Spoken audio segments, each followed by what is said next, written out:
Sania model town तो आपको याद होगा, और उस साने से शोहरत पाने वाले गुल्लू भट्ट, जिसे दुनिया आज भी नहीं भूली। उस साने के बाद गुल्लू भट्ट कई अरसे तक मीडिया में खबरों की जीनत बना रहा, और फिर अचानक से मंजर आम से गायब हो गया। अब रफ्तार पहुंचा है गुल्लू भट्ट के घर, लेकिन गुल्लू भट्ट की हालत कुछ खास अच्छी नहीं है। वो बात भी नहीं कर सकते।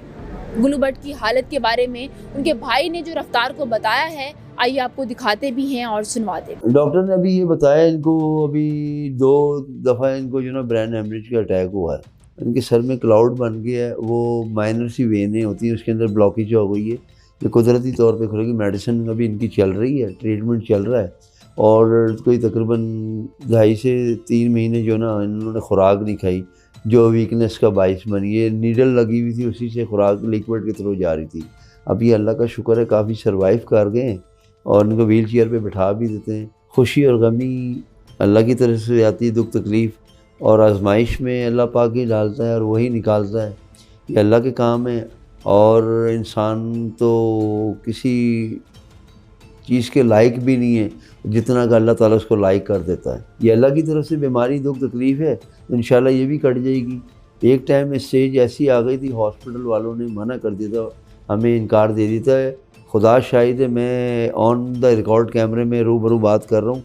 हमने जो ना इंतज़ाम कर लिया था कब्र का, हमने कब्र का इंतज़ाम कर लिया था कि जी। अब हमारे आपस में बहस ये चल रही थी कि एक भाई कह रहे हम इसको फैसल टाउन ले जाएंगे, एक उधर हमने कहे, लेकिन कुछ मामले ऐसे होते हैं फिर सारे, जब कहते हैं ना परेशानी है तो इंसान अपना सब कुछ खो बैठता है। लेकिन अल्लाह की करनी ऐसी हुई, डॉक्टर आए, डॉक्टर ने पंप किया, इसको ड्रिप्स वगैरह लगाई। आज जब अल्लाह किसी को इज़्ज़त देता है तो फिर इंसान उसी की ईमान के ऊपर चलता है।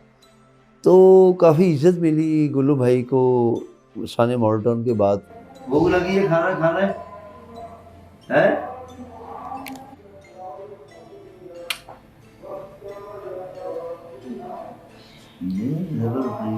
हाँ गुल्लू, अभी बैठते हैं, 2 मिनट ठहरो जरा, बैठते हैं। गुल्लू भट्ट चूंकि बीमार हैं और बात नहीं कर सकते, तो मुस्लिम लीग नून के नाम गुल्लू भट्ट के भाई ने रफ्तार के प्लेटफॉर्म से एक पैगाम दिया है और शिकवा भी किया है। आइए आपको वो पैगाम भी सुनवा। आपकी तवज्जुह से मेरा पैगाम उन ऐवानों तक जाना चाहिए जो इक़्तिदार के बादशाह रह चुके हैं और बादशाह बनने वाले भी हैं। देखिए जी, इंसान अपने माजी के अंदर बड़ी गलतियां कोताहियां करता है, और उसको माफ़ करने वाला अल्लाह की ज़ात है। बंदे को भी माफ़ कर देना चाहिए। मियां नवाज शरीफ साहब आए, उन्होंने आके ही सबसे पहले ये कि माफ़ी मांगी है, बारी ताला मैं तुझसे माफ़ी चाहता हूँ, तो मुझसे जो गलती कोताही है मुझे माफ़ कर दे। अब हम भी उन लोगों से और उन मोहसिनों से, उनसे मेरी गुजारिश है कि हम उनके बरसर इक़्तिदार में जब वो हाकिम वक्त थे, उन टाइम हम आपके साथ चलते रहे, और आज भी जब आप तकलीफ में रहे तब भी और अब भी हमें आप जानते हैं, हम आपको भी जानते हैं।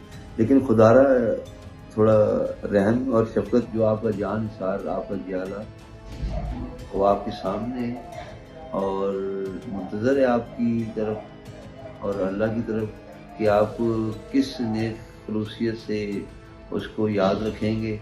और ऐसे टाइम तो दुश्मन भी हाथ सर पे रखता है। ये तो फिर मजदूरी के बीमारी की आलम है, और आपसे शफकत की ज़रूरत है।